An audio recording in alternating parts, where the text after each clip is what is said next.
Miriam.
Con la demanda que ellos enviaron.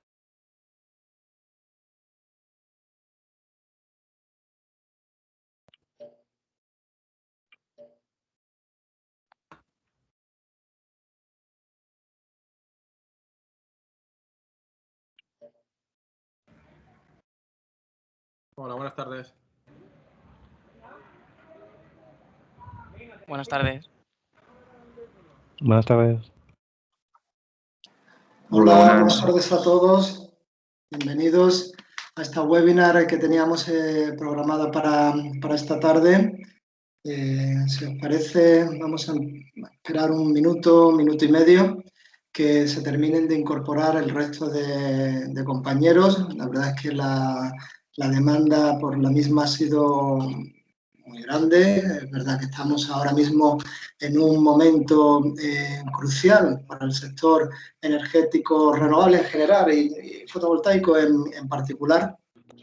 Y es verdad que hay una demanda de información y de conocimiento pues muy amplia. Esta tarde tenemos a don Daniel Pérez como responsable de la parte legal de Holaluz, también como vicepresidente de UNEF, y va pues a darnos una visión bastante interesante de cómo se encuentra actualmente el sector y de los cambios y las modificaciones que se han venido produciendo también desde un punto de vista legislativo en las últimas semanas, los últimos meses. ¿Vale? Como os digo, esperamos un minuto y medio y comenzamos con la webinar. Hola Antonio, buenos días. Te saluda Valdemar Alegría desde Lima, Perú. Encantado de participar en este webinar. Perfecto, encantado también de saludarte desde Perú. Es para nosotros un placer que también haya interés allí por todo esto. Al final estamos en un mercado global y naturalmente. Bienvenido también, Valdemar. Gracias.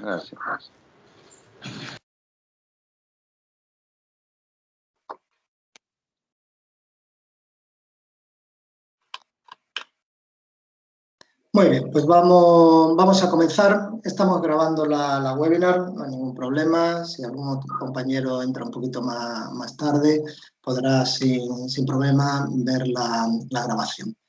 Como os estaba comentando hace un minuto en el previo, el sector fotovoltaico está experimentando un crecimiento espectacular, como no se conoce en muchísimo tiempo. Y además afecta desde un punto de vista global, no solamente al mercado español, sino a cualquier mercado, a cualquier ubicación geográfica, a cualquier región, está experimentando ese crecimiento. Y fruto de ese crecimiento, de ese negocio, de esas nuevas empresas que entran dentro del sector, de esa nueva legislación que continuamente pues, se está adaptando a esos cambios, a esas modificaciones, surgen también pues, muchas interrogantes, muchas dudas, muchos problemas a la hora de ejecutar realmente los proyectos, y todo eso hace, efectivamente, se generen dudas e interés en saber y en conocer cómo adaptarse a esa situación o a esa nueva realidad del mercado. Hemos preparado precisamente para esta tarde esta webinar en el cual vamos a intentar desvelar cuáles son estos entresijos y cómo debemos de conocerlos y cómo debemos de adaptarlos. Todos sabemos que hay un boom en las instalaciones solares fotovoltaicas, en las instalaciones de autoconsumo, pero es verdad que no es oro todo lo que reluce. Todos los proyectos de autoconsumo no son rentables, hay muchas modalidades en las cuales podemos adaptarnos a la necesidad de nuestro cliente, tanto desde un punto de vista técnico como desde un punto de vista legal, para que ese proyecto sea más eficiente. Surgen muchas dudas. Si tengo un edificio, una comunidad de propietarios, ¿puedo tener una contratación con el resto de mis vecinos? ¿Cómo podríamos articular ese contrato? La compañía eléctrica me quiere engañar, entre comillas, y solamente aprovechar mi superficie, mi cubierta, para hacer su negocio a cambio de unas migajas en este gran pastel. O por el contrario, no es así. Y yo puedo beneficiarme realmente, no porque me lo dicen, sino porque realmente lo veo con números, lo veo con mis presupuestos, lo veo con los ingresos, puedo beneficiarme de este nuevo mercado que está surgiendo. Todas estas dudas del día a día que van surgiendo son lo que vamos a intentar aclarar esta tarde.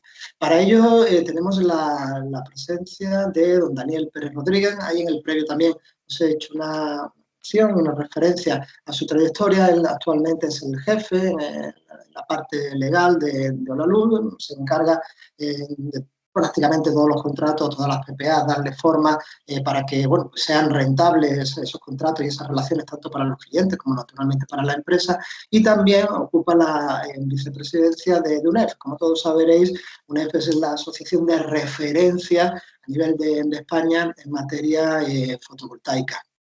Y él, sin lugar a dudas, pues va a poder aclararnos muchos de estos aspectos. Ahí también tenemos el tema del nuevo IVA que se ha incluido, las nuevas tarifas, cómo pueden afectar estas nuevas tarifas a los proyectos, puede ser que sean más o menos rentables, las tarifas eléctricas naturalmente estamos hablando. Bueno, de todo eso vamos a hablar esta tarde y vamos a intentar pues aclarar todos estos conceptos y todo este mercado que, como os digo, es bastante complejo.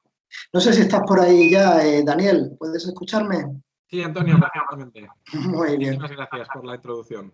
Perfecto, pues cuando quieras podemos comenzar. Muy bien. Bueno, pues voy a intentar recapitular un poco todas las novedades que ha habido, al menos en los últimos 3 meses, que no han sido pocas, en relación con el sistema eléctrico y en particular en lo que nos afecta a la parte del autoconsumo, ¿no? Bueno, como novedades tenemos varias, ¿no? Como hemos dicho, de los nuevos peajes, la nueva fiscalidad, el Fondo Nacional de Sostenibilidad para el Sistema Eléctrico, tenemos el tema de la tasa de minoración a los beneficios caídos del cielo a ciertas instalaciones. Es decir, ha habido mucha actividad legislativa en los últimos meses y bueno, me gustaría sí que hacer una recapitulación. Pero antes, para empezar por lo básico, ¿no? Y poner en contexto, cabría preguntarse qué mueve a la gente a ponerse una instalación de autoconsumo, ¿no? Que es la materia que nos ocupa en este caso. Y básicamente lo que le mueve a la gente, más allá de 4 colgados como yo, que nos pusimos la instalación ya hace tiempo sin hacer números, solo por convicción, ¿no? Pero la mayoría de la gente, para hacer esto que es algo masivo, tiene que ser que salgan los números, ¿no? Es importante que salgan los números. Y para que salgan los números hay 2 factores principales que serían, por un lado, lo que cuesta poner esta instalación, ¿no? De qué manera puedes reducir costes para tener una instalación a menor precio y, por lo tanto, requerir unos menores ingresos de ella para que te salgan los números, o bien la otra parte es atacar la vertiente de los ingresos, ¿no? o de los ahorros, cabría decir, ¿no? Ahorros, ingresos. Ahorros porque la factura de la luz te salga más cara que la luz, que la electricidad que genera la instalación. Ingresos, pues porque los excedentes de esa instalación se retribuyan de una determinada manera y eso genere pues un ingreso extra que permita amortizar la instalación, ¿no? Entonces, por la vía de los ingresos, la principal actividad legislativa que ha habido últimamente es el autoconsumo compartido, ¿no? La fotovoltaica en el ámbito doméstico tiene el gran inconveniente de que normalmente se genera cuando no consumimos. Hay una disociación entre la curva de consumo y la curva de producción. Entonces, el autoconsumo instantáneo pues tiende a ser, nosotros por lo menos en la luz tenemos analizado bastante, y depende del mes, pero estamos hablando de entre el 20 y el 40%, ¿no? Dependiendo de la instalación, pero nunca se consigue un autoconsumo instantáneo, o difícilmente se consigue por encima del 50%. Esto quiere decir que es muy importante a la hora de calcular el retorno qué pasa con el otro 60-80% de la energía que no estamos autoconsumiendo instantáneamente. Y aquí es donde entra en juego el autoconsumo compartido y la posibilidad de que esos excedentes sean repartidos entre diferentes consumidores, al menos a 500 metros, situados a 500 metros de donde se ubica la instalación, ¿no? Aquí, como primera propuesta a analizar, sería la orden que establece lo que llaman los coeficientes variables. Y yo aquí hago un análisis muy crítico de la propuesta que ha presentado el gobierno, porque han puesto unos coeficientes variables pero no dinámicos, y la clave es que sean unos coeficientes dinámicos, que podamos ir cambiando los coeficientes a medida que se acerca, incluso podrían ser ex post, ¿no? A medida que se acerca el momento de consumo, pues poder ir cambiando esos coeficientes en lugar de fijarlos ex ante. ¿Por qué? Porque yo ahora mismo no sé cuándo me voy a ir de vacaciones este año, y sin embargo ya le tengo que decir al regulador con la propuesta actual qué días voy a tener una cuota más baja y qué días voy a tener una cuota más alta, ¿no? Porque en relación con mis vecinos. Entonces, por esa parte creo que es muy mejorable la propuesta, y habría que ir hacia unos coeficientes dinámicos que se fijarán ex post en función del consumo de cada hora de cada uno de los consumidores de esa instalación, ¿no? Y eso nos permitiría mejorar los ingresos y mejorar, por tanto, el retorno de esa instalación al poder maximizar el autoconsumo instantáneo, ¿no? Pero bueno, aparte de eso, otra manera de incentivarlo es, otro de los grandes temas que están ahora muy en boga, es los fondos Next Generation y las ayudas de lluvia fina que van a salir al autoconsumo, y que el gobierno ya ha anunciado un paquete de 1.100 millones de euros para instalaciones domésticas, industriales, de administraciones públicas, de todo tipo, para realizar autoconsumo. Eso es otra manera, junto con otras deducciones de IBIs, y CIOs bonificados y otros incentivos públicos, ya sea subvenciones o ventajas fiscales, que pueden hacer que la instalación salga más barata y por lo tanto también haya un mayor interés en realizar el autoconsumo y se impulse el autoconsumo, ¿no? Lo que ha trascendido en prensa, estaríamos hablando de unas ayudas al autoconsumo doméstico de alrededor del 30% de la inversión, que serían aplicables a partir del mes de julio si todo va bien, el calendario legislativo se cumple, y que también pues, podrían suponer pues, un espaldarazo al autoconsumo, que como decía antes Antonio, ya de por sí está creciendo mucho en España en el último año principalmente. Una vez que se haya despejado el tema del impuesto al sol y toda la legislación desfavorable, pues también se está creciendo mucho, ¿no? Pero esas son algunas de las materias que pueden afectar por la parte de los ingresos, ¿no? de cómo beneficiar el autoconsumo. Pero luego, y el foco de esta ponencia, lo que se me había pedido, era que tratáramos también cómo impacta a esta decisión que decíamos de cuánto me cuesta la instalación, contando subvenciones, bonificaciones y todo, y cuánto ahorro, cuántos ingresos tengo.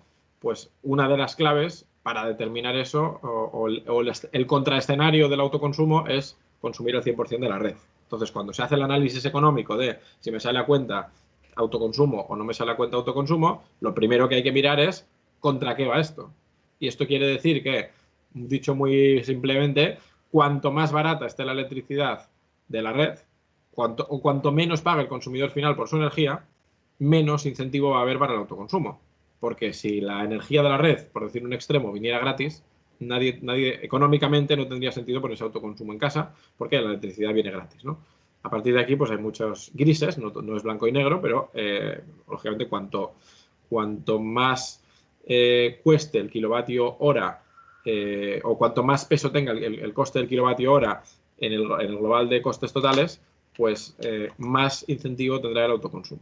Con esto no quiero decir que la electricidad tenga que ser cara, ni mucho menos, no me malentendáis. Lo que quiero decir es que la electricidad, si se quiere incentivar el autoconsumo, obviando otros elementos que también son dignos de tener en cuenta, y no solo hay que diseñar los peajes y cargos en función del autoconsumo, pero si se quiere incentivar el autoconsumo y la eficiencia energética, cuanto más variabilicemos ese precio de la electricidad, pues más señal de precios enviará al autoconsumo, ¿no?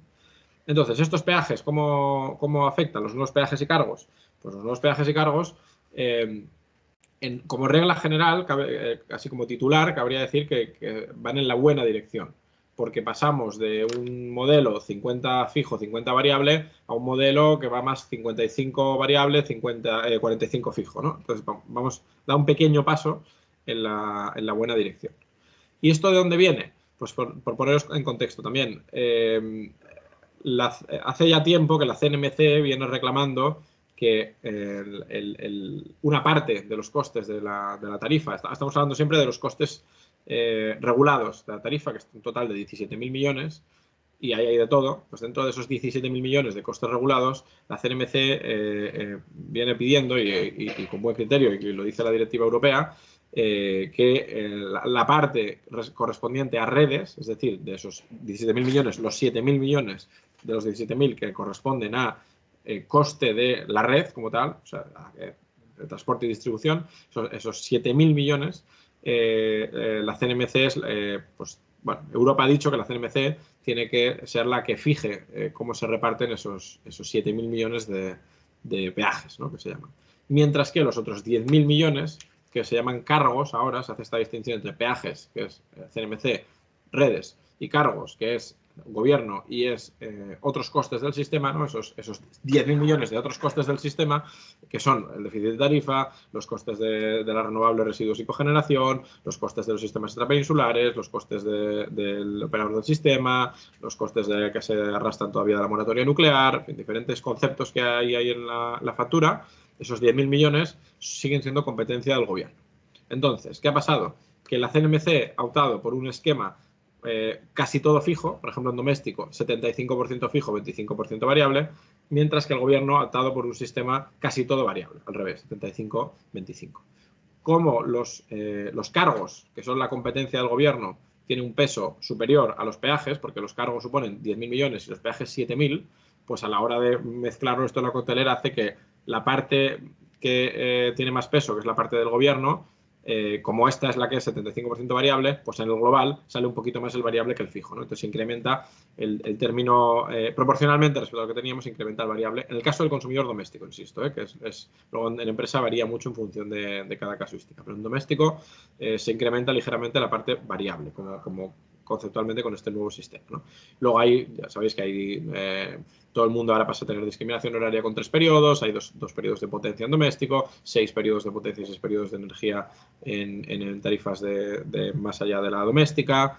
Bueno, nuevos horarios, que ya no solo es horario dentro del día, sino que también se diferencia según el día de la semana, también se diferencia según el mes, según si es festivo. Bueno, hay una serie de complejidades que son totalmente incomprensibles para el consumidor doméstico medio, y que ha generado pues todos los chascarrillos y todos los memes magníficos que han salido en relación con la hora en la que se pone la lavadora y todo el cachondeo posterior, justificadísimo, porque el sistema que ha ideado la CNMC pues está muy bien para técnicos que no salen de su despacho, pero digamos que para el común de los mortales pues no sería, digamos, un sistema que está muy pensado para poner al cliente en el centro, ¿no? Sino que está pensado para que cuadre los números del sistema sin plantearse que a lo mejor el consumidor tiene que también poder entender todos esos periodos y no es fácil, ¿no? Y ya no se puede solucionar con el típico imán en la nevera, porque son tantos periodos y tantos conceptos que ya no es nada fácil cuadrar, ¿no? Pero bueno, esta complejidad en los periodos que se ha generado, que en teoría es positiva porque manda una señal de precio de cuándo hay que consumir para reducir el pico máximo de demanda y todas estas argumentaciones técnicas que seguramente sean así, pero la realidad es que ha generado pues más confusión que otra cosa, ¿no? Y en cuanto al impacto del autoconsumo, si tuviéramos que tomar aisladamente las nuevas tarifas, podríamos decir que son moderadamente beneficiosas para el autoconsumo, al menos en el ámbito doméstico, ¿no? ¿Qué pasa? Que esta película tiene más capítulos. El siguiente capítulo es el Fondo Nacional de Sostenibilidad del Sistema Eléctrico. Este fondo lo que hace es que de los 10.000 millones que dependían del gobierno antes, que decíamos, ¿no?, de esos 10.000 millones de cargos, 7.000 los saca de los cargos progresivamente en 5 años a razón de 20% anual. Esto quiere decir que cuando pasen los 5 años, si esto se aprueba, porque todo esto, así como los nuevos peajes ya están en el BOE, el Fondo Nacional, el tema del IVA y el tema de las ganancias caídas del cielo son propuestas, ¿vale? No están todavía en el BOE.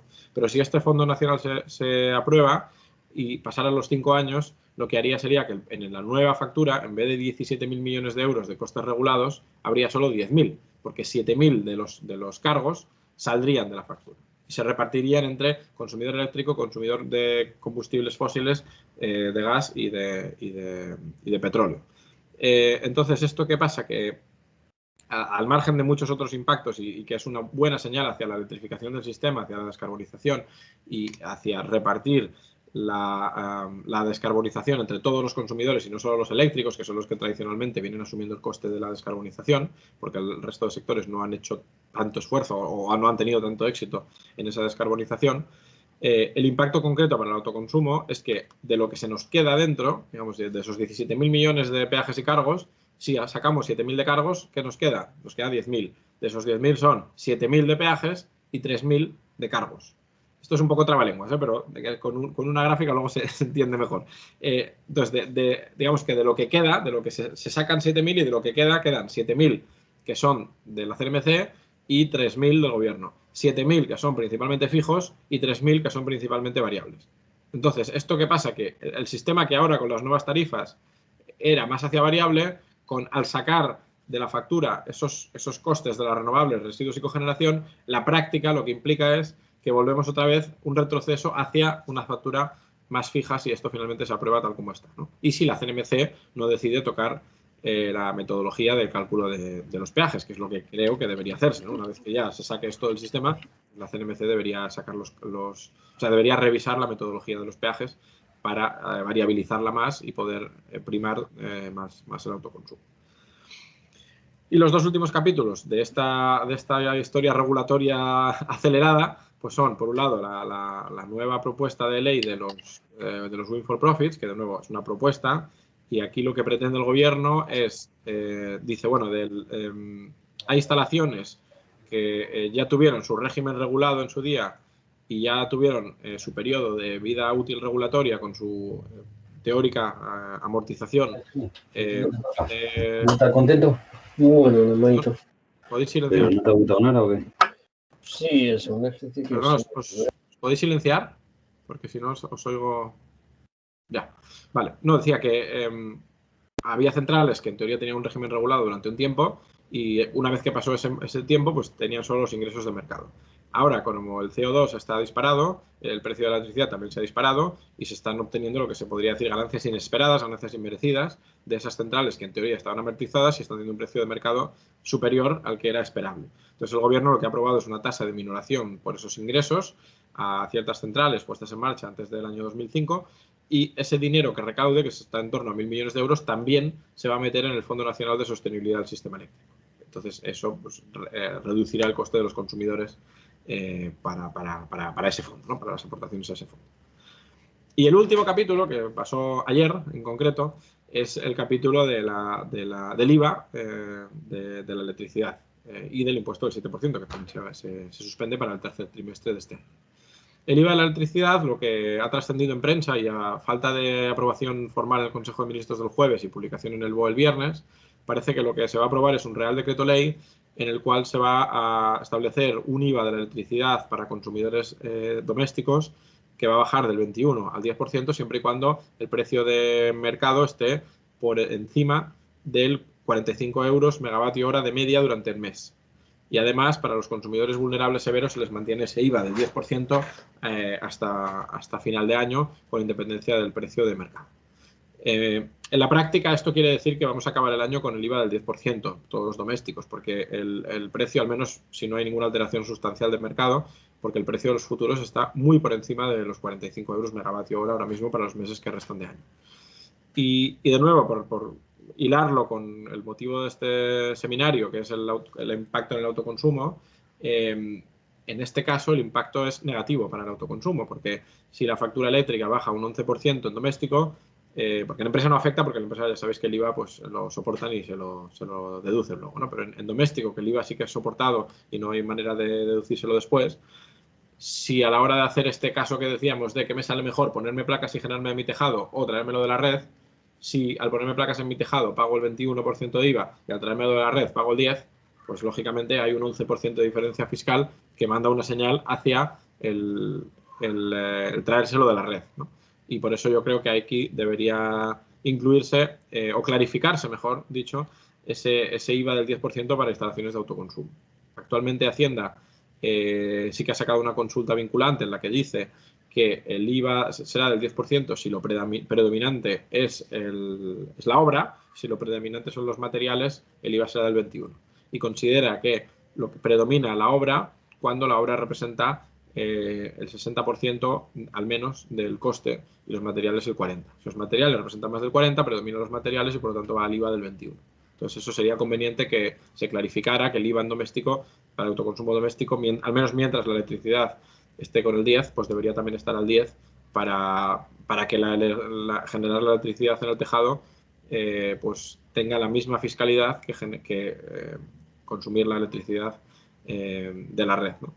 Y esto es un poco así a grandes trazos las novedades que hay y el impacto que tienen en el autoconsumo, que como veis es un impacto desigual. Hay medidas como las nuevas tarifas que tienen un impacto, cabría decir que ligeramente positivo, y luego hay otras como el Fondo Nacional de Sostenibilidad que tiene un impacto relativamente negativo, o como la bajada del IVA, que en el caso del autoconsumo. Y con esto no quiero decir que no tenga que hacerse, ¿eh? Simplemente quiero decir que si analizamos estrictamente lo que es autoconsumo, pues el impacto de la bajada del IVA de la electricidad es negativo. Y bueno, yo creo que ahora lo más interesante es aprovechar la mitad de la clase que queda para poder escucharos y atender a vuestros comentarios o preguntas que pueda haber. Espero haberme explicado, sé que ha sido muy rápido y un poco farragoso, pero bueno, a ver si podemos aclarar algún punto que haya quedado pendiente. Muy bien, Daniel, pues sí, efectivamente todo muy claro en esta exposición y efectivamente totalmente de acuerdo contigo que abrir el debate es lo más importante, porque todos los que estamos aquí de alguna forma u otra tenemos alguna relación con el sector y nos surgen o nos han surgido profesionalmente dudas y posibles consultas. Así que abrimos el debate y adelante.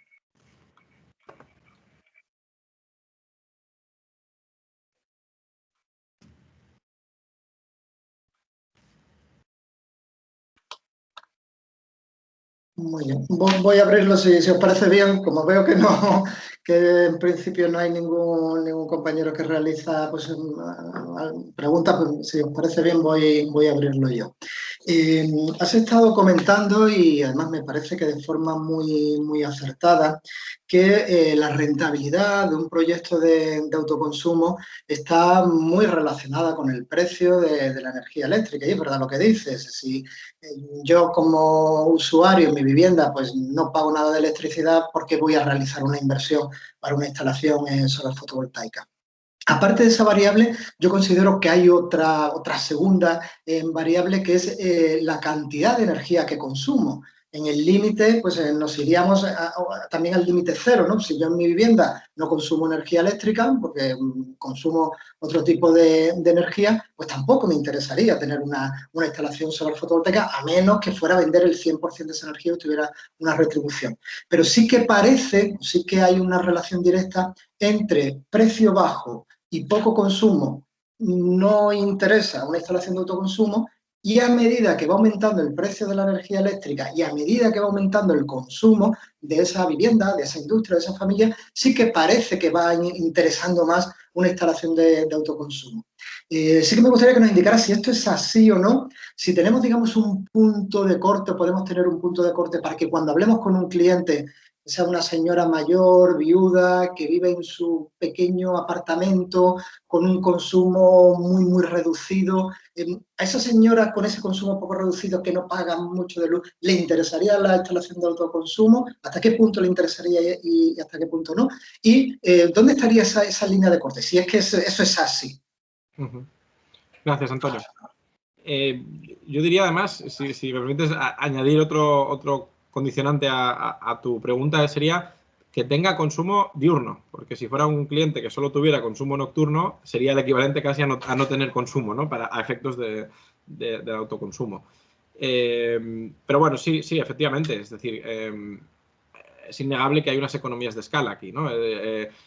Por lo que vemos, la experiencia nuestra al menos es que el coste de instalación, ya que tienes que desplazar personal a la casa, es prácticamente igual o no difiere mucho instalar 10 placas que instalar 20. No difiere mucho. Y ya sabéis que el precio del panel, aunque ahora ha subido un poquito, no es muy significativo, ¿no? Entonces, cuanto más grande la instalación, pues lógicamente más barato unitariamente el eurovatio pico.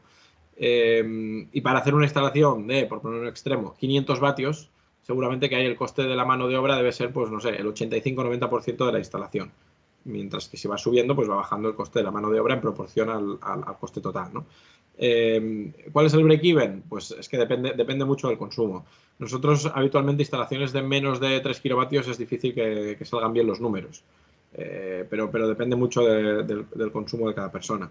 Y luego también aquí hay que tener en cuenta que no solo es el consumo actual, sino que los otros dos vectores, que son climatización y transporte, están tendiendo hacia la electrificación, ya sea mediante el vehículo eléctrico o ya sea mediante la aerotermia o el suelo radiante, bombas de calor. Entonces, a lo mejor en ese caso, en esa señora viuda, si tiene una calefacción de gas, una calefacción de gasoil, de estas que todavía se ven, o va con butano, pues a lo mejor lo que habría que plantearle es electrificar todos sus consumos, si es que tiene sentido, ¿no? Y aquí hay que ir muy caso por caso, electrificar sus consumos y entonces sí poner el autoconsumo.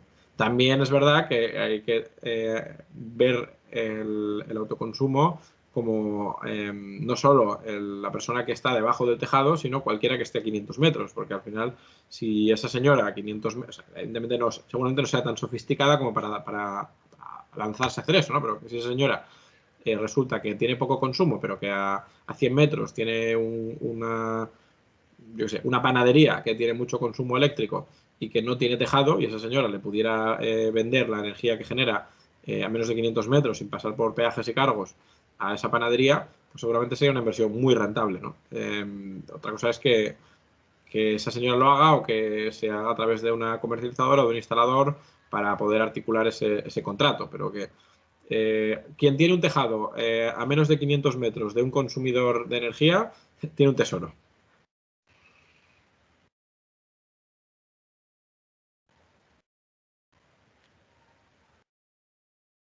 Perfecto, muchas gracias, Daniel. No me puedo creer que no haya ninguna pregunta. Seguro que sí. Adelante.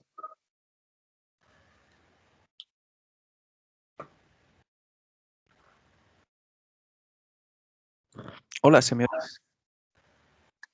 Sí, perfectamente, Víctor. Adelante. Buenas. Sí, yo tenía una duda en la parte final que has dicho que se está todavía gestionando una posibilidad de que se aplique el 10% también a las instalaciones de energías renovables y se ha hablado de que sería en el caso en el que el 40% del coste de la instalación sea de la obra. O igual es el 60%, no me acuerdo, pero es un poco porque yo, como todavía no he gestionado ninguna instalación, no sé si esa cifra que se está intentando poner es razonable o no. No sé si me explico, si es algo que suele pasar o si es algo que pasa un porcentaje bajísimo de las veces y es una medida más electoral que realista. Perfecto, Víctor. Muchísimas gracias. Muy buena pregunta. Lo del 40% es algo que ya está. No es una propuesta política ni una ley, sino que es la consulta vinculante que ha hecho el Ministerio de Hacienda. Es decir, es una consulta técnica, ¿vale? Y esto tiene sentido porque siempre pasa lo mismo. Cuando hay una actuación, siempre hay dudas sobre si lo que es predominante es el trabajo humano o el material, ¿no? Es decir, por ejemplo, si nos vienen a poner el aire acondicionado, pues suele ser bastante más pesado el coste del aire del aparato que el coste de la mano de obra del instalador que viene, ¿no? O por dar un ejemplo extremo, la nevera o la lavadora. Pues a instalar la lavadora te cobran 30 euros, sin embargo la lavadora igual te vale 400, ¿no? Entonces ahí claro, claramente eso va al IVA del 21%, porque predomina la lavadora, ¿no? Claro, en el caso de instalación solar, lo que dice Hacienda es, no está claro que predomina. Entonces lo que establece es un criterio. Dice, mira, si el peso del material es inferior al 40%, yo entiendo que predomina la obra, por lo tanto va al 10. Si el precio del material es superior, predomina el material y por tanto va al 21. Todo, ¿no? Entonces, en la práctica, ¿esto qué implica? Que solo las instalaciones más pequeñas se pueden beneficiar de esto. ¿Por qué? Porque la instalación pequeña, como decía antes, la mano de obra es bastante estable, ¿no? Evidentemente, si es una estación más grande, pues te cobran un poquito más, pero es bastante estable porque lo que te cobran sobre todo es el desplazamiento, la subida al tejado y demás. Pues si hay que llevar grúa, pues la grúa. Entonces, en instalaciones de 3 kilovatios para abajo pueden salir los números, pero en instalaciones más grandes, a medida que metes más módulos, va pesando más el material y menos la obra, con lo cual no cumples, ¿no? Hay empresas como IKEA, por ejemplo, que han decidido vender todas las instalaciones al 10, que yo creo que eso tiene un riesgo fiscal bastante grande, pero bueno, ellos han decidido hacerlo así y veremos cómo acaba, ¿no? Y si les acaba abriendo un expediente Hacienda o no, a los clientes o a ellos o qué acaba pasando. Claro, y está luego el chanchullo típico de decir, no, te voy a poner aquí que la mano de obra son 200 euros más y así nos ahorramos el 10%, bueno, el 11%. Sí, pero al final aquí el Bill of Materials, lo que has comprado está muy claro. Es decir, es que yo creo que es hacerse trampas al solitario. Y eso, al menos desde la luz lo que hemos hecho ha sido ir al 21 porque yo no me puedo permitir que a un cliente le abra una inspección de IVA por culpa mía, ¿no? Es decir, es que vamos, ese riesgo no lo vamos a asumir. Si hubiera alguna instalación que cuadrara los números, pues sí que sería el 10, pero en general no lo vamos a hacer. Entonces, mi petición o mi ruego era que, ya que ahora el IVA de la electricidad sí que se va a bajar al 10, que mientras eso sea así, por lo menos, las instalaciones también se vendan al 10, ¿no? Y eso implica cambiar la normativa o aclarar la normativa, porque ahora mismo, con la normativa actual de IVA, no hay duda de que si es más del 40 va al 21, ¿no? Entonces, sí. Yo lo que pedía era que en el cambio legal si temporalmente da, pues que se incluya que las instalaciones de autoconsumo también irán al 10, porque es que si no se está mandando una señal equívoca, se está diciendo, tú consumes de la red que pagas al 10 y si consumes de tu tejado pagas al 21. Creo que es un poco contradictorio. Sí. Evidentemente, la reforma que planteó el gobierno ayer es una reforma que está pensando en 27 millones de consumidores que hay en España y no en los 100.000 que puedan tener autoconsumo. Y lo entiendo, tienen que mirar por el interés general y no solo por el interés particular de unos pocos autoconsumidores. Pero bueno, que hay que también defender, ¿no? Que no sería un coste muy relevante a efectos fiscales y, sin embargo, la señal que envías, si se añadiera también el autoconsumo, pues sería muy positiva. Yo entiendo que es algo que vamos a defender, al menos desde la luz, que se haga y pelearemos por ello. Y creo que es algo que tiene bastante sentido hacerlo. Vale, muchas gracias. De nada. Hola, no sé si se me escucha. Me llamo Noemí, yo tengo otra pregunta y está relacionada sobre todo con el tema del autoconsumo compartido. Porque bueno, yo con lo que voy trabajando, los principales problemas que nos encontramos a la hora de intentar hacer un autoconsumo compartido es, por un lado, el tema de la regulación. Aparte de los 500 metros, se sabe si los coeficientes variables van a ser dinámicos en algún momento, si el gobierno pretende hacer una ley un poco más favorable al autoconsumo compartido. Y luego, además, otra parte que yo veo un poco complicada es que se necesita que todos los vecinos o todas las residencias donde vayas a poner este autoconsumo compartido sean de la misma comercializadora. Entonces, realmente donde se están haciendo autoconsumos compartidos suelen ser en comunidades que tienen la misma cooperativa, por así decirlo. Entonces, yo lo veo también un problema bastante que paraliza bastante el autoconsumo compartido si lo que se quiere es incentivarlo, ¿no? O sea, un poco ver tu opinión o lo que crees que se va a poder hacer y todo eso. Sí, gracias, Noemí. Yo esto último de que tiene que ser la comercializadora la misma no tengo tan claro, ¿eh? Yo creo que nosotros al menos estamos en alguna comunidad que te aceptan que sean diferentes comercializadoras. Lo que sí es verdad es que si son diferentes comercializadoras, pues es el cliente el que tiene que comunicar la cuota a cada comercializadora y la comercializadora distribuidora o el cliente. O sea, es decir, es un poquito más farragoso, pero se puede hacer, ¿eh? El autoconsumo con diferentes comercializadoras. Sí que es lo que tú dices, que quizá por eso se ha hecho sobre todo en cooperativas, ¿no? Pero, sí, pero por poder se puede. Se puede, ¿no? Okay. Sí, justo es que yo los ejemplos que tenía eran como pues Crevillent y todo eso, que eran como cooperativas de luz. Sí, sí, no, pero se puede. De hecho, nosotros hicimos una y a uno de los miembros lo cambiamos a otra para ver si se podía. O sea, que Vale, perfecto. probarlo. Entonces no sería como un obstáculo, ¿no? Sí, no, esto yo no lo veo un obstáculo. Lo que veo el obstáculo es lo que he dicho, que no haya un coeficiente dinámico. Yo creo que eso es un error.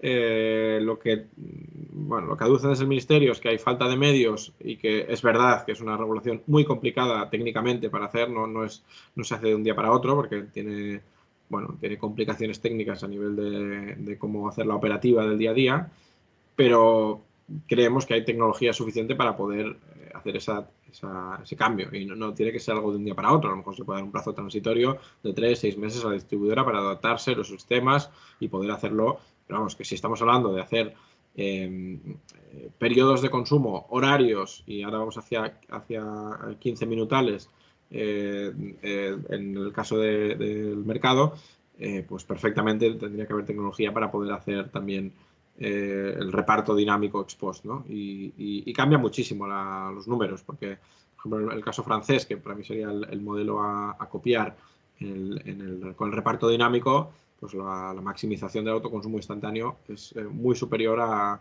lo que se proyecta que puede haber en un modelo de reparto estático, ¿no? Que es el que han hecho. O sea, es variable, pero es estático. Y además con un retroceso, que es que ahora puedes cambiar de coeficiente cada periodo de facturación, es decir, que una vez al mes puedes cambiar el coeficiente y con la nueva propuesta solo puedes cambiar una vez al año. Y para mí ese es el gran inconveniente, que no solo es que impiden el dinámico, sino que además impiden el cambio. Y claro, lo que decía antes un poco en broma, pero no tan en broma, yo no sé, a día 22 de junio del 2021, no sé el 21 de junio del 2022 qué autoconsumo instantáneo voy a hacer, ¿no? Y por lo tanto es casi imposible poder maximizar ese autoconsumo instantáneo y al final lo que va a pasar es que todo el mundo va a acabar poniendo, si son dos, 50-50 y ya está, ¿no? Y no se va a abusar porque no se puede prever. Yo la parte que me hace albergar un cierto optimismo es que la orden no ha pasado más trámites por ahora y parece que se está replanteando, ¿no? Porque se podría haber aprobado por el calendario legislativo, se podría haber aprobado ya y el hecho de que esté tardando tanto pues me hace pensar que a lo mejor le están dando una segunda vuelta, ¿no? a la propuesta, que era una propuesta que desde mi punto de vista era un retroceso respecto a la situación actual. Sí, claro, sí, completamente de acuerdo. Muchísimas gracias. De nada.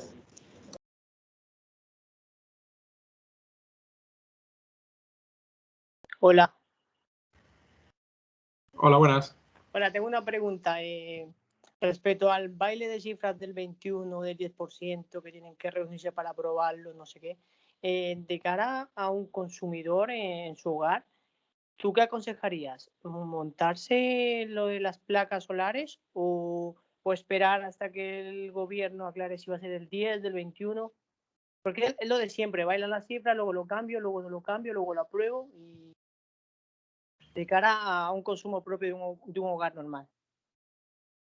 Yo si tuviera que ponerme autoconsumo me lo pondría lo antes posible porque al final el ahorro que genera es tan grande que en general cada mes que pierdes o sea, yo creo que tener el tejado sin ocupar con paneles solares es el equivalente a dejar el grifo abierto y irnos de casa.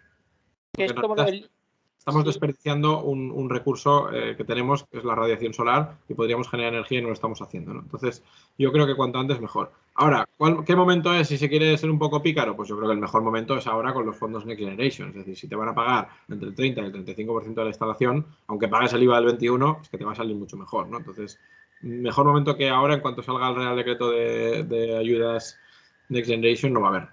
Por lo tanto, yo creo que ahora es a partir de julio, cuando se publique el Real Decreto, pues sería el mejor momento para hacerlo. Y lo de antes estaba el impuesto al sol, ¿eso sabes si se terminará, lo subirán, lo bajarán de acuerdo a cada gobierno?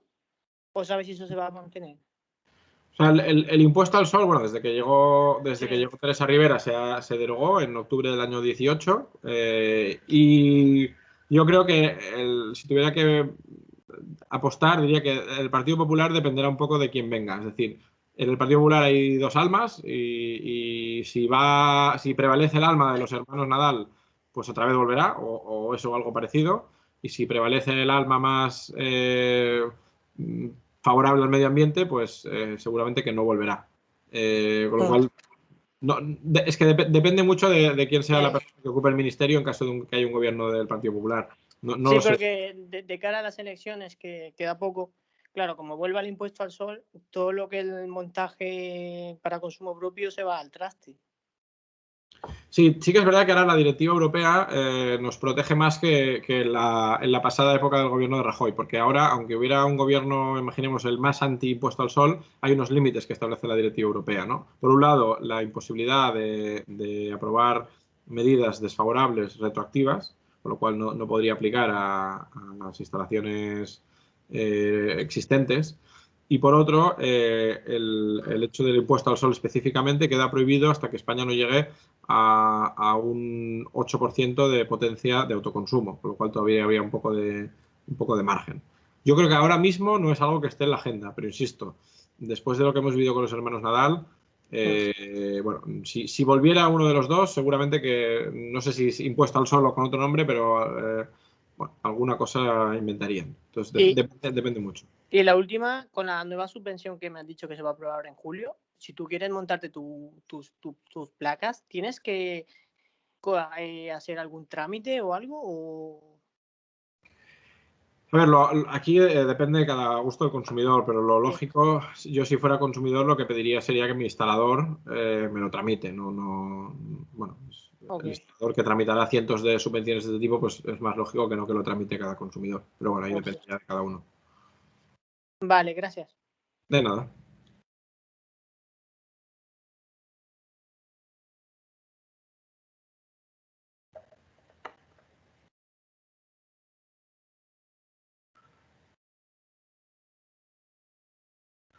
¿Alguna pregunta más?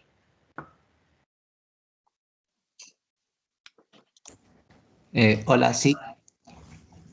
Hola. Bueno, con respecto a lo que hemos hablado, si tienes, o sea, una casa normal, una vivienda común, ¿cuál de las dos sería una mejor optativa teniendo la posibilidad de ambas? ¿Un consumo compartido, o sea, pertenecer a una cooperativa o tener tu propio autoconsumo? O sea, sé que la principal diferencia sería el coste, pero además de esto, ¿habría alguna ventaja o desventaja o sea, que me incline hacia una de ellas?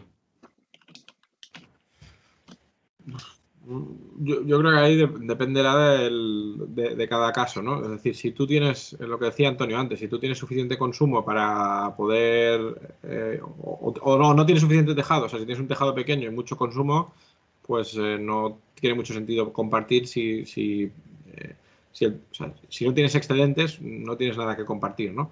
Si tienes un tejado muy grande y sin embargo tienes poco consumo, pues ahí o compartes o no te saldrán los números.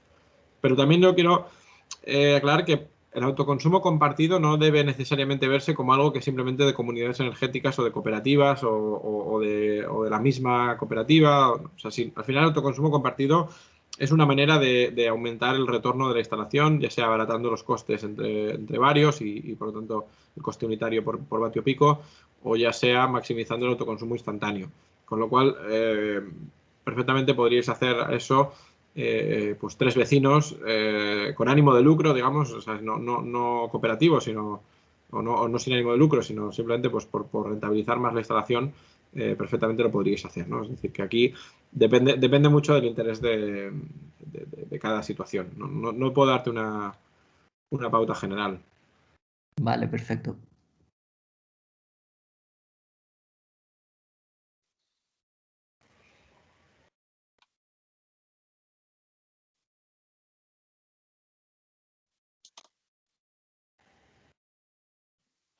Muy bien. ¿Alguna otra pregunta más?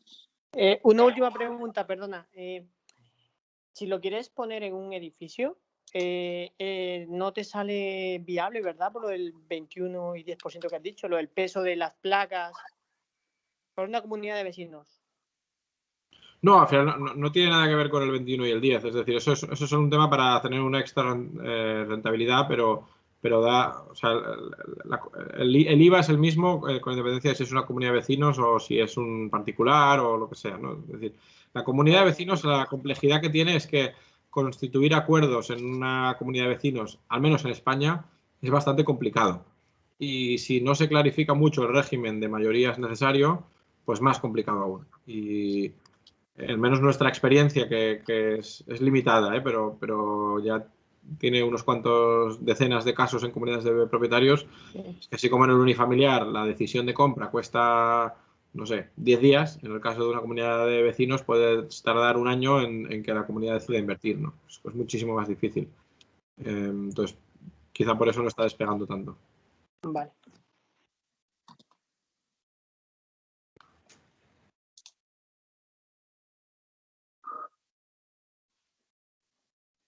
¿Alguna otra pregunta?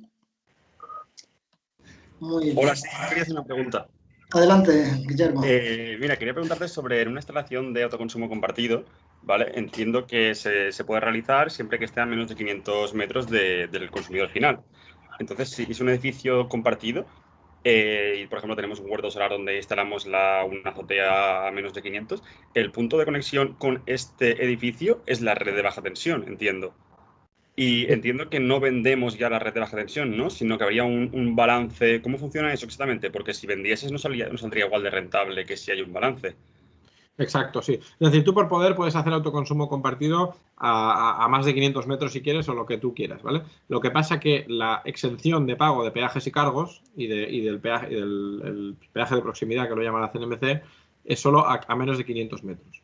Esto quiere decir que si tú estás a menos de 500 metros, por explicarlo muy simple, la distribuidora te tiene que dar acceso al uso de la red gratis, por decirlo así, ¿no? Con lo cual, esto quiere decir que si de la factura de, yo qué sé, 150 euros mega, que puede ser ahora un P1, por ejemplo, pues a lo mejor el coste de la energía son 40-50 euros mega. El resto de esos 100 que hay en medio son costes regulados. Entonces, si tú generas como edificio y quieres vender a otro edificio que está al lado, o ese huerto le vendes al edificio a menos de 500 metros, esa energía va a estar a 40 y no a 140, con lo cual es mucho más interesante económicamente y efectivamente no pagas peajes ni cargos ni tienes que pagar nada a la distribuidora siempre y cuando sea en baja tensión. De acuerdo, muchas gracias. Iría a restar al contador de cada uno de los vecinos en función de su cuota de reparto. Claro, ahí sí que sería un balance total de energías, ¿no? Entre la que entra y la que sale al circuito. Sí. De acuerdo. O sea, podríamos decir que es lo equivalente al balance neto de alguna manera. De acuerdo. Perfecto, claro está. Gracias. Siempre y cuando sea instantáneo, ¿eh? Si hay excedentes no, pero si es instantáneo. Eso es. Vale.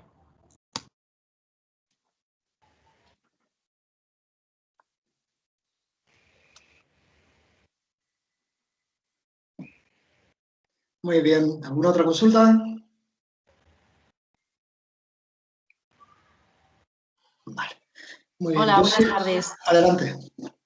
Mira, quería hacer una pregunta sencilla, pero es que ahora con este ejemplo que acabas de poner, con el tema de los excedentes, si en un edificio, me da igual, o un consumidor propio dispone de placas solares y, bueno, pues todos sabemos que pasamos mucho tiempo en el trabajo, poco tiempo en casa, y entonces es probable que si vives en una zona donde esté muy soleada, efectivamente generes un exceso de potencia, un exceso de... Bueno, que al final no lo llegas a consumir. ¿Esto cómo se gestiona? Vale, aquí hay dos posibilidades. Una es que te acojas a lo que se llama compensación simplificada, que lo que haría sería por la parte de la energía de mercado, es decir, no por la parte de peajes ni de precio final, sino por la parte de energía, te eximen del 7%, el impuesto del 7% que tendrías si viertes a la red, y entonces lo que hacen es que esos, así muy caricaturizando un poco, sería como que te los guardan, esos kilovatios hora, y por la noche te los entregan, ¿no? De alguna manera. Entonces, si tú has producido, por ejemplo, 10 de más, esos 10 de más te los van a compensar contra 10 que tú produzcas que tú consumas por la noche. ¿Vale? Eso sería compensación simplificada. El balance neto sería si eso que yo he generado me lo dan contra los 150 euros megavatio hora de precio final que pago. En el caso de compensación simplificada me lo dan contra los 50 euros megavatio hora que cuesta la parte de energía. Es decir, me lo dan contra la parte libre, no contra la parte regulada, ¿no? Eso sería compensación simplificada. La otra opción, y eso está capado al máximo, es el valor de la energía. Es decir, que si tú tienes yo sé, un consumo de 30 euros al mes, lo máximo que te voy a compensar será hasta 30 euros al mes. Si tu excedente valiera 40 euros al mes, pues te compensaría 30. Entonces, cuando tu excedente es superior al valor de lo que has consumido, ya no te interesa la compensación simplificada, que es lo más fácil, sino que vas ya a la venta de excedentes. Esta venta de excedentes implica IVA, implica actividad económica, implica una serie de cosas que a la mayoría de la gente no le compensa por una pequeña diferencia, pero, por ejemplo, para las empresas tiene todo el sentido del mundo, ¿no? Hacer esa compensación de excedentes. Y esa compensación, esa excedentes es verter a la red, pagar el impuesto del 7%, liquidar en OMIE, obtener una retribución y recibir del representante de mercado pues una liquidación de mercado con los ingresos que correspondan, al margen de la factura de la luz. Vale, bueno, sí es como un poco lo que se hace con la venta de la energía reactiva, ¿no? Al fin y al cabo, bueno, que básicamente lo plantean hablando en plata de forma que te lo mamas y no te ahorras un duro y te vamos a crujir por todas partes porque lo que te ahorras por un lado, efectivamente, luego te lo crujen en impuestos o como que, bueno, o en Hacienda, vamos, es una pena que con el excedente que tenemos de energía solar, que era lo que comentabas, que no se fomente el autoconsumo, que es una energía limpia, y se fomente el negocio de las eléctricas. Bueno, no, pero en este caso, o sea, no sé si me he explicado mal, pero en este caso, o sea, justamente lo que hacen es descontártelo. Es decir, si tú tienes una factura de 60 euros, por ejemplo, y tienes un excedente de 50, aquí lo ganas todo. Es decir, lo que no premian es la instalación sobredimensionada. Eso es por un tema de Hacienda, ¿no? Es decir, es la delicada línea entre cuándo es una actividad económica o no. Si es una actividad económica, ya vas por IVA y tal, y ya es más complicado. Pero, o sea, la compensación simplificada, yo creo que es el mecanismo que hay en toda Europa, es un mecanismo positivo para compensar esos excedentes de forma simple al consumidor doméstico. Ahora, es verdad que cuando tienes mucho excedente, o sea, cuando son instalaciones muy sobredimensionadas y no tienes vecinos para colocárselo, ahí sí que vas a un régimen que es como si fueras una empresa, ¿no? Y eso sí que es verdad que es muy mejorable. Pero la parte de compensación simplificada para el pequeño consumidor, yo creo que es el estándar europeo y lo que se pedía desde el sector. O sea, aquí esto es algo que UNEF ha pedido y ha conseguido y creemos que es la solución. Con lo cual ahí, o sea, creo que es justo reconocer que actualmente a la mayoría de los excedentes se ponen en valor y se pagan y se tiene un descuento. O sea, en mi caso concreto, yo pagaba 60 euros por la electricidad al mes y ahora pago 12 desde que tengo instalación de autoconsumo con excedentes. O sea, gracias a los excedentes. Es decir, que sí que sale muy a cuenta. Sí, esa parte sí, no, yo me refería a en general ahora con la bajada del impuesto y demás, o sea, esta parte de verter a la red y que te descuenten, obviamente sí que es rentable, pero bueno, claro, hay que hacer muchos números de instalación, de cómo te salen las cuentas y luego, claro, que la red eléctrica suponga el 10% y que la renovable suponga un 21%. Me parece un auténtico disparate, pero bueno, es lo que nos toca. Muchas gracias por tu respuesta. De nada.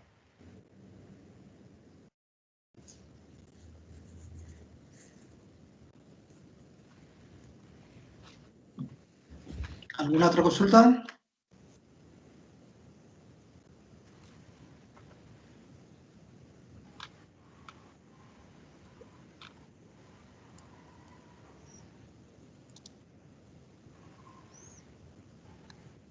Muy bien, pues si no hay ninguna otra consulta, vamos a dar por terminada la webinar. Indicaros a todos que subiremos la grabación de esta webinar aquí al propio grupo de Teams, donde la hemos impartido, para que podáis verla en cualquier otro momento. Y que desde la Escuela Internacional de Posgrados pues, nos tenéis a vuestra entera disposición para tratar todos los temas relacionados con las energías renovables en concreto y con las energías o con la energía solar fotovoltaica en particular. Desde hace muchos años nuestros programas de formación van encaminados precisamente a divulgar pues, todos estos conocimientos y nos tenéis a vuestra entera disposición para lo que necesitéis. Muchísimas gracias, Daniel, por las ponencias que has realizado, a todos los asistentes y participantes, naturalmente también, y nada más. Nos vemos en la próxima. Que tengáis todos muy buena tarde. Muchísimas gracias. Gracias a ustedes.